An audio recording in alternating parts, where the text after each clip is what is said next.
Hey guys, Mopar Man back with another project. So little update background. I was sold my wife's Jeep Grand Cherokee, which was a 2015, fully loaded. I was able to sell my white Charger that you guys seen some of my YouTube videos on, and with the combined sale of those two cars, I was able to pick up a 2013 Dodge Durango RT, as you can see in front of me. Has a 5.7 liter Hemi. Obviously, you know, heated seats, navigation. My wife really loves it. I really like it. We're calling it an early anniversary gift for the both of us. So, with that being said, with every used car does come issues. I did not buy this from a dealership. I got this at one of those. I try to find the best words to describe it. One of those kind of like pop-up dealerships, I guess, or small dealerships, car lots, I guess is the best term, in Jersey. And he said he had rebuilt the motor, he did the cams and the lifters, but what I'm experiencing with it is it was smoking, and I thought maybe that's because they didn't clean the oil off of it, but I'm still getting the smoke smell. And when I popped the hood, I'm noticing that I had an oil, like at least smoke coming up from right in this area.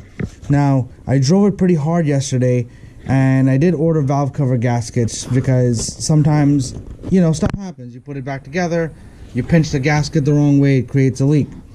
So with that being said, drove it hard yesterday, saw the smoke coming out right about here, and I was used a mirror and a flashlight. I really couldn't see any oil dripping, but my thought is I'm going to go ahead and just change the valve cover gasket and see if that fixes my my issue, because I don't have any oil, you know, puddling on the floor, and it only seems to be when you drive it hard. If it's idling and up to temperature, there's no leak. So it tells me that with the pressure, it might be either pushing the pinched gasket out or what could be the case. I don't know, but we're gonna go ahead and see what's going on. So first couple things I've done already. I took apart the coil packs. I took those off. There's your evap canister here. I know I'm not calling it the right term. Forgive me if just came off of a long work shift, so I'm trying to tackle this and get the car state inspected. You have this little thing here that was on the side. I just removed it. You remove a couple of clips, it comes right out. It's very easy. You don't need any special tools. Unplug the harness from the injectors and the coil packs, and I hung that over. I was also able to remove the fuel line going to the fuel rail, so that got it out of the way. Now this gives me room to work with, a little more room to kind of just play with the cover and access all the bolts. So what I'm going to do next, to just give myself a little bit more room, is I'm going to pull off the this little intake right here.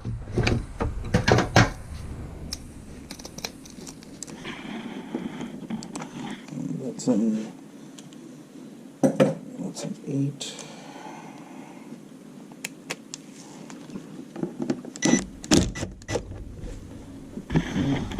Do that, and this one here.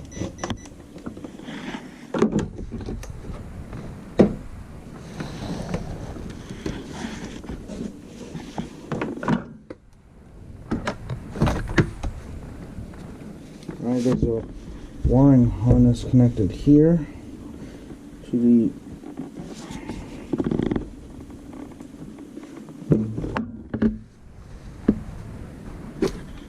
airflow sensor. I'm going to put this to one side over here. And now I have full access to the entire cover, as you can see. And you guys get like a front row seat right here.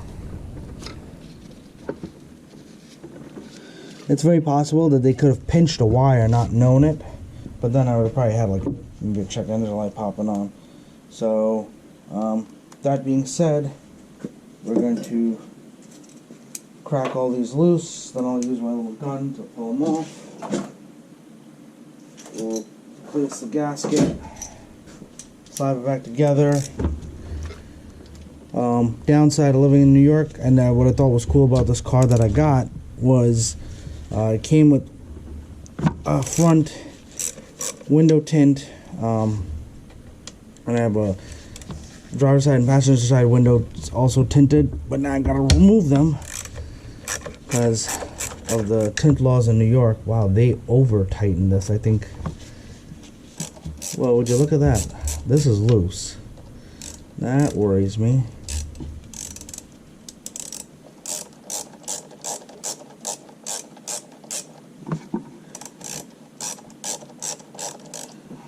Great. How much you want to bet this guy stripped this bolt out of here?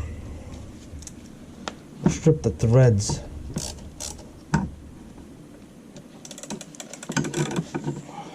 I feel like I'm opening a can of worms with this one.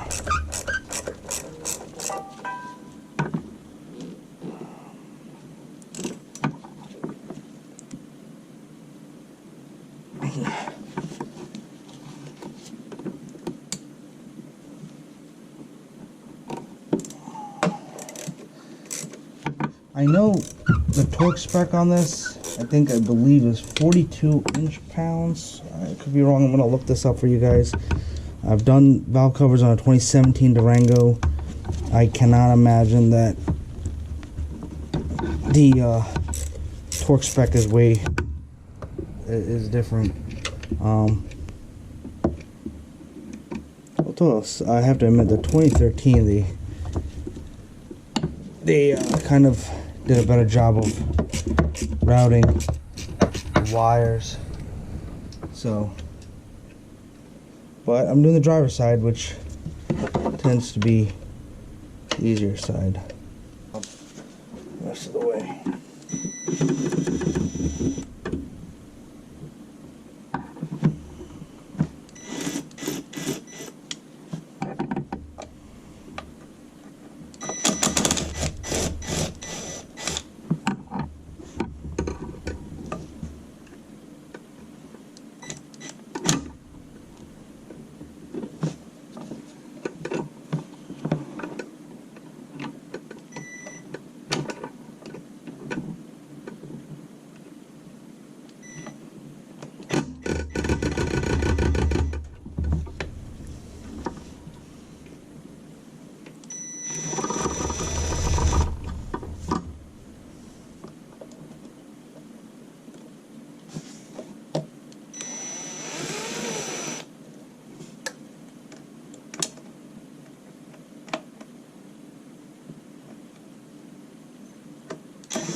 Thing from my workbench.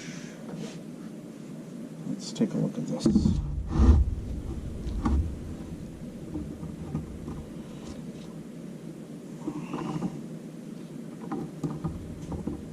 Sometimes you can actually get these gaskets backwards, and I think in his case, no, he had it the right way. You know, when it's backwards, these don't line up too well.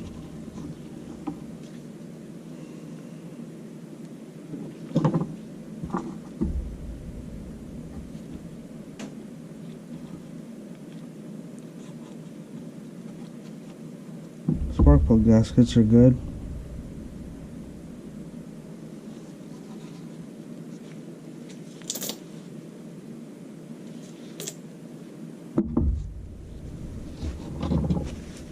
I'm just going to put a new one on.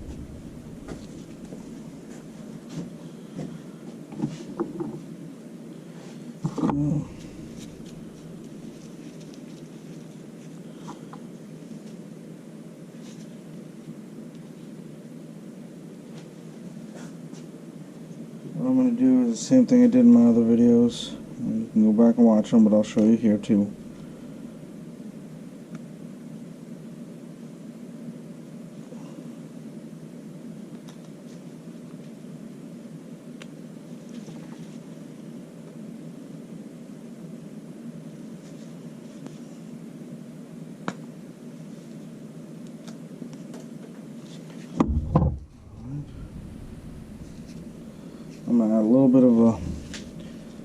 This is a gear sealant, but I'm gonna add a little bit here.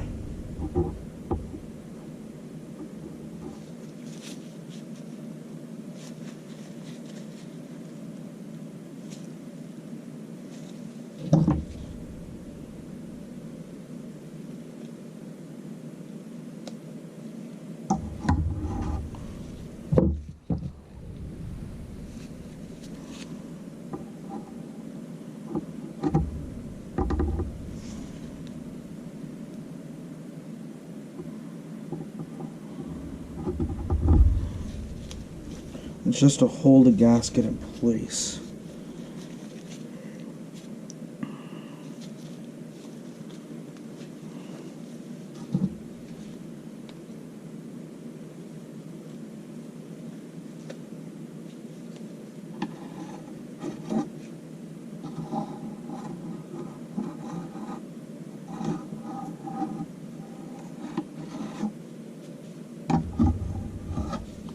Putting it back on the truck.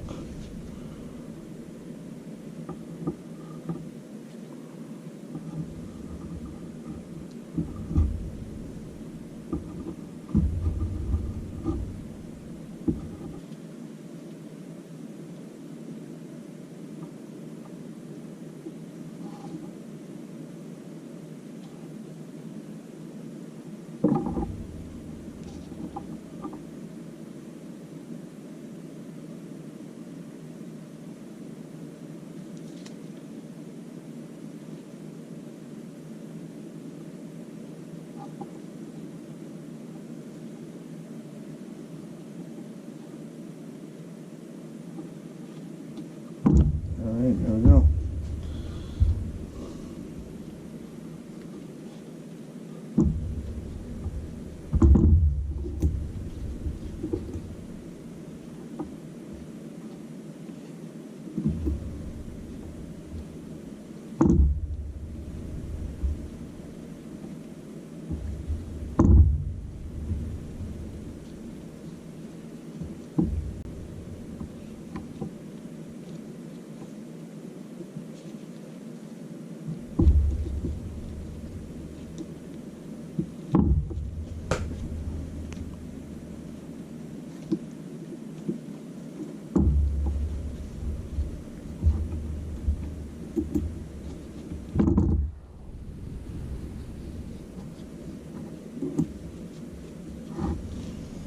Alright.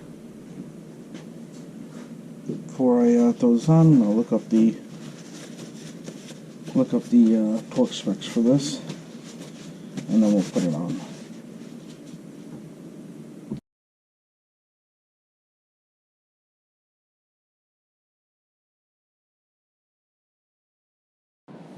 Alright, so we got our torque specs. It's 8 Newton meters or 70 inch-pounds.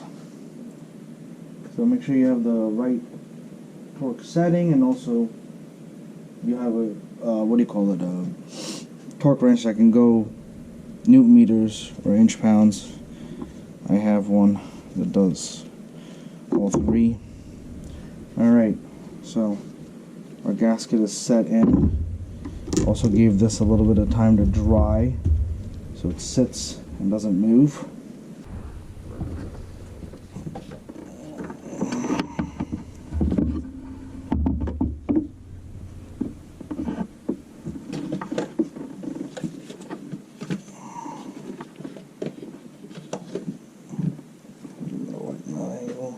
Okay.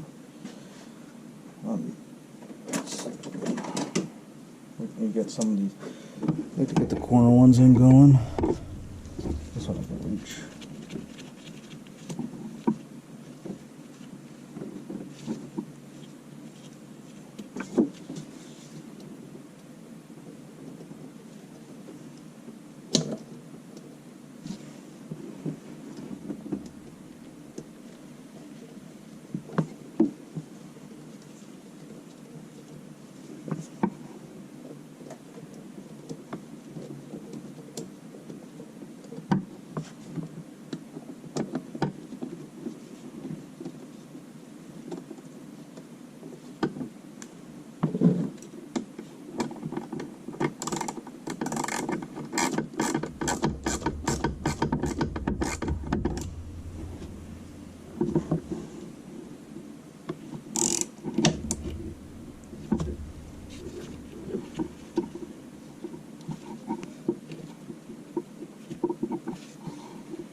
These bottom ones do reach by hand.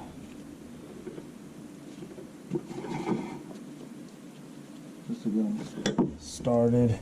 Also want to make sure there's not going to be any issues with them.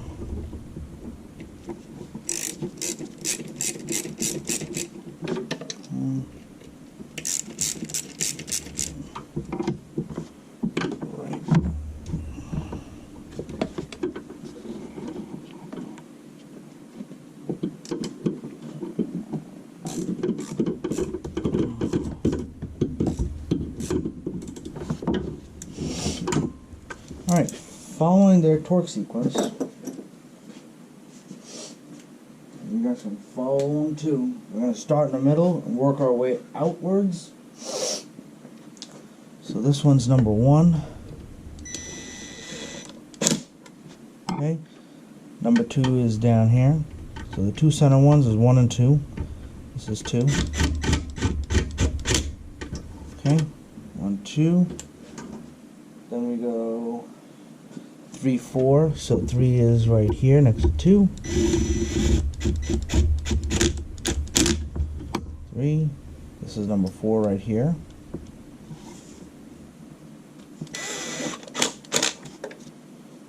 Then 5, 6 are over here, so this is 5 right over here.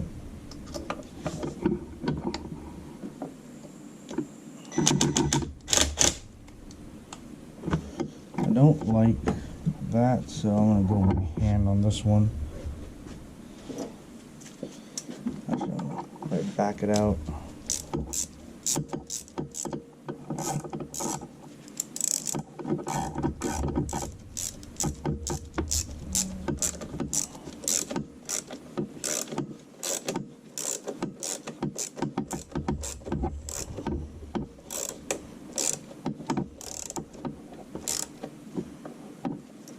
Okay, that's 5. 6 is on the bottom. Over here.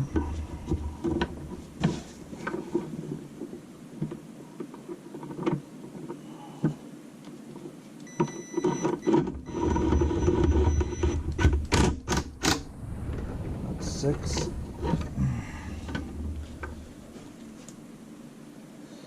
7, 8 are the 2 front ones, so 7 will be this bottom one here. 8's right here.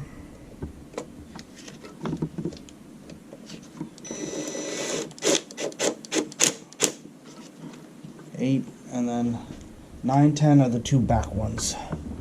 So 9's all the way in the back over here.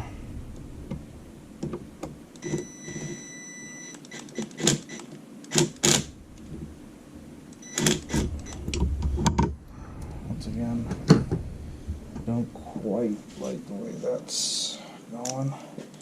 Last thing I want to do is strip any of these.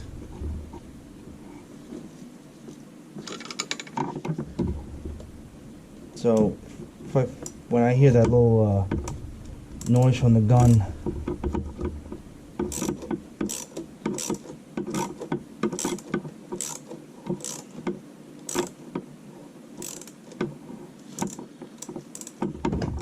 why are you going in so tight?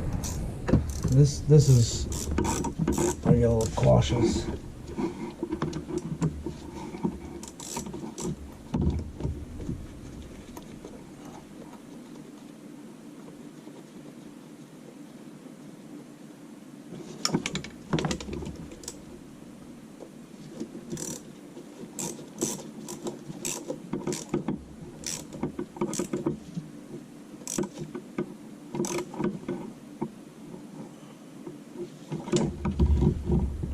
And the 10 is on the bottom.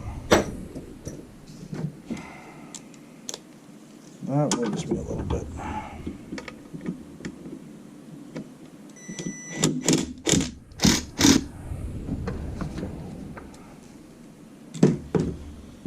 Oh, Jeez Louise.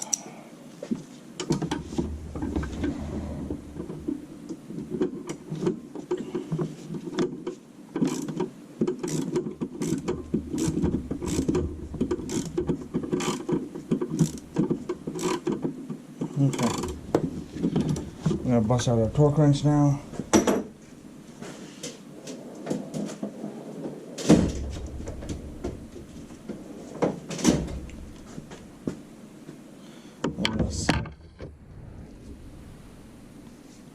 So it's already set for 8 Newton meters.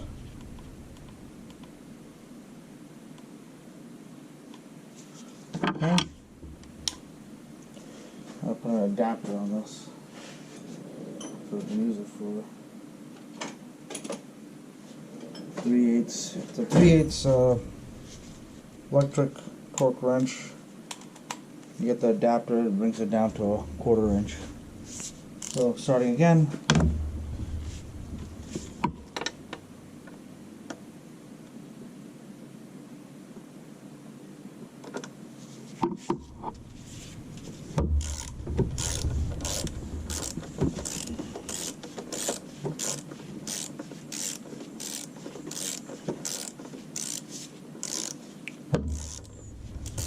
That's what I worry about. It's not, this one is not tightening.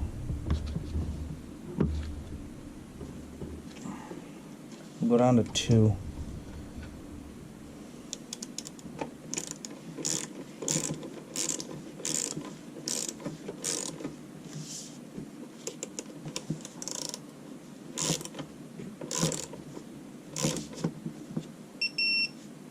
That's 8 inch-pounds. 1, 2, 3 was next to it over here.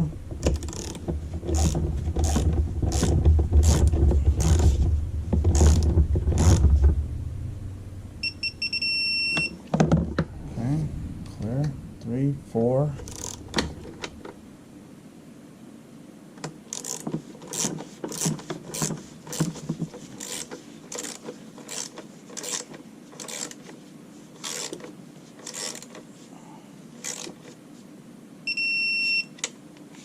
Okay, 5 over here.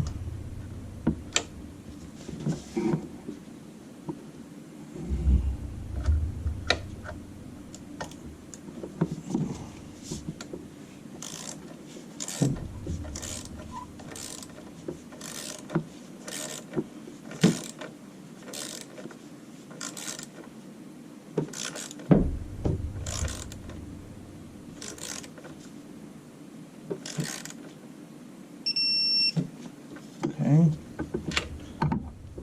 6 is over here at the bottom.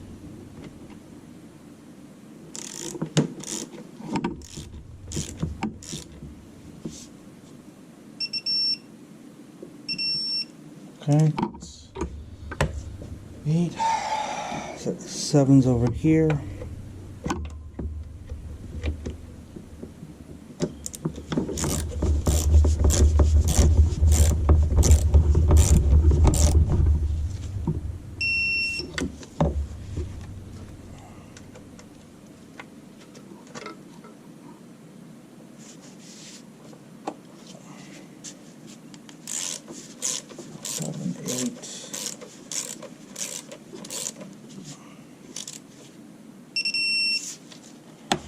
Okay, and then remember 9 and 10 are in the back.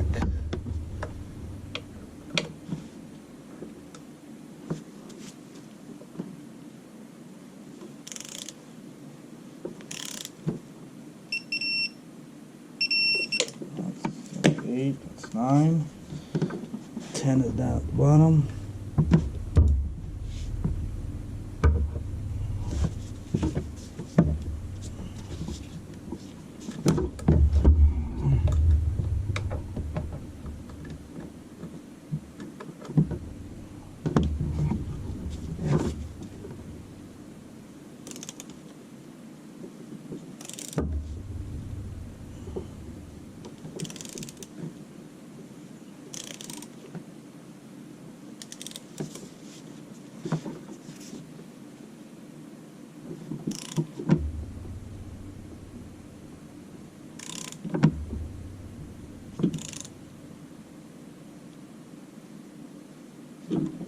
Okay, it didn't beep, but I don't want to go too much more with it.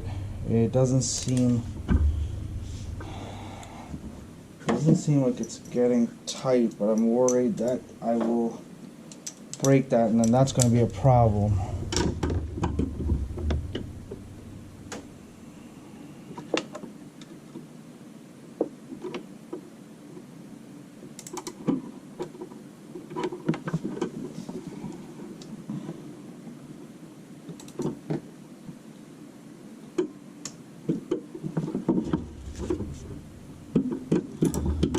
I'm going to leave that alone. That feels tight to me. Anymore, I'll probably either break that screw or strip out those threads, and I'm not interested in replacing a head on this truck right now. So, that being said, we can put we can go ahead and put our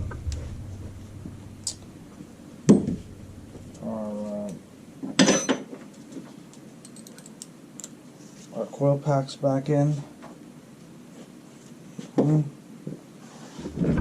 And I kind of took them out and left them as how they came out.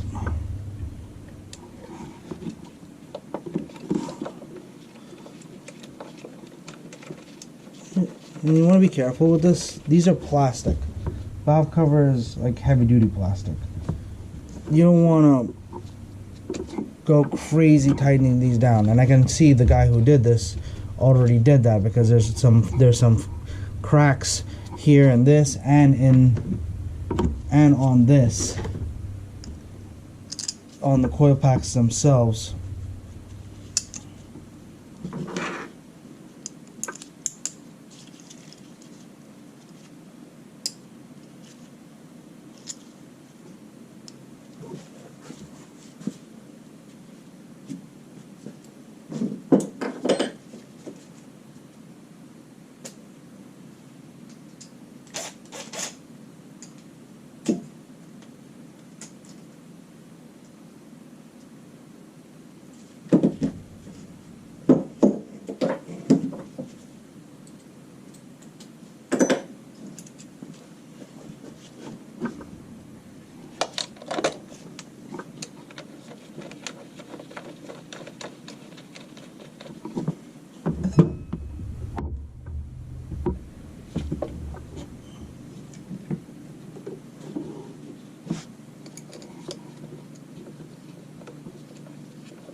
I'm guessing he lost one screw because I have a different bolt here.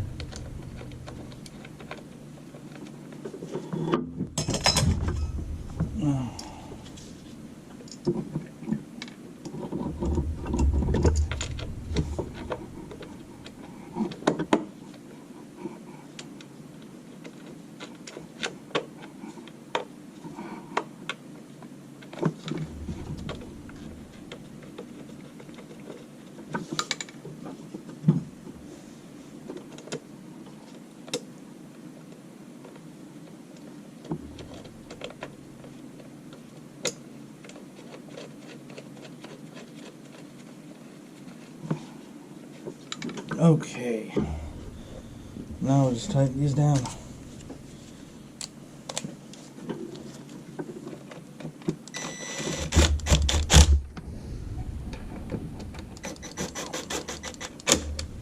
I'm not hammering down on them.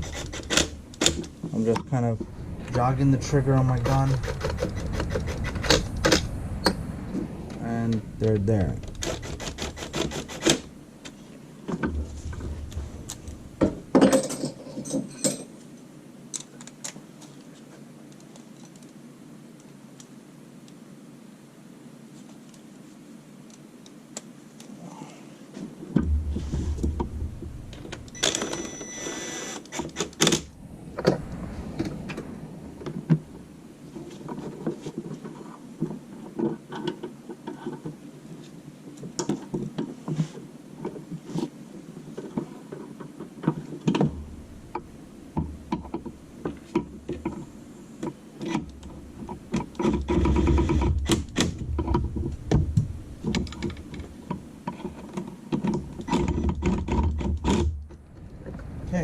that's it. Now for the rest of the stuff to go on. So we'll bring this back down and plug everything back in.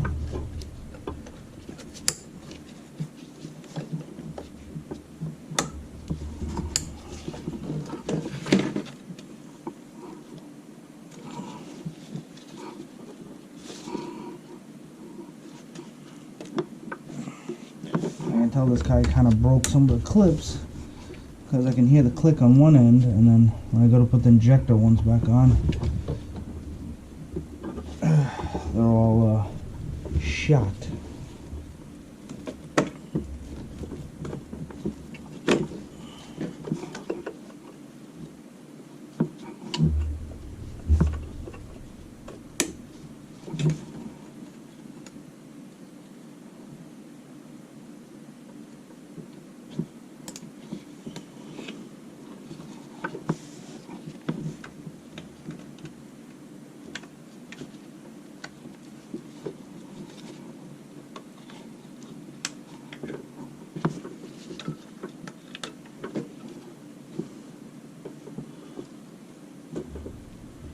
Okay, now for the fuel rail. That's going to go there.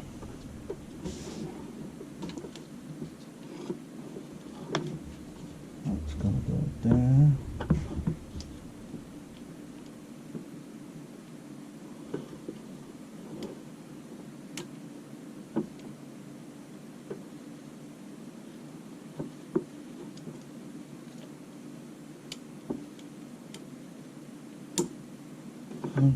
These little red clips keep everything secure.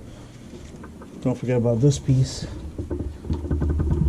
I'll click into there, and then the red piece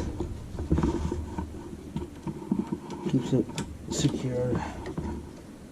Put this over here. There. This will slide into the metal bracket. Okay. Throw our intake back on. Don't forget this. This is the other piece to this connector over here, and it comes off the top here.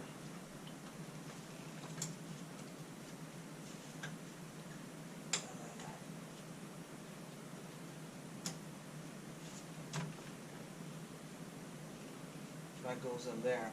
Now that didn't have a red piece, and I'm going ahead and assume that they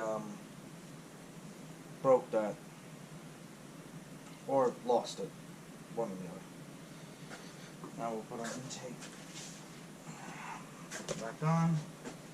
Don't forget to plug your sensor back in.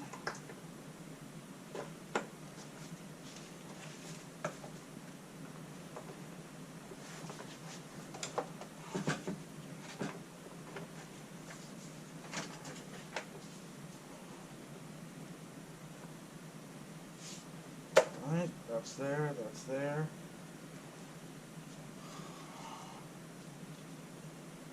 Everything's plugged in as it should be. Store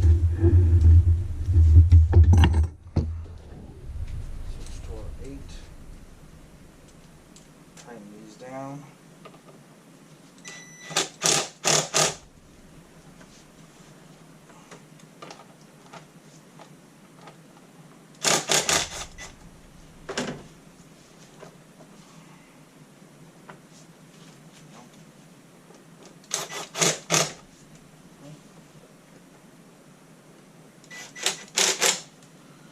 Don't forget your hose from intake to your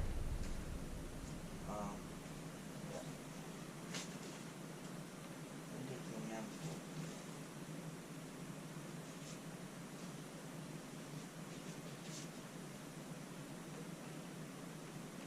There it goes.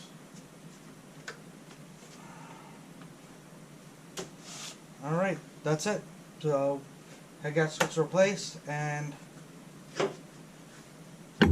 oh, hopefully no more oil leak. Try to do a follow-up in a couple of weeks, let you know how it goes. Alright, thanks for watching, guys. Hit that like, hit that subscribe. Drop me any questions you have. I'll always try to reply in a reasonable time frame. Alright, thanks for watching.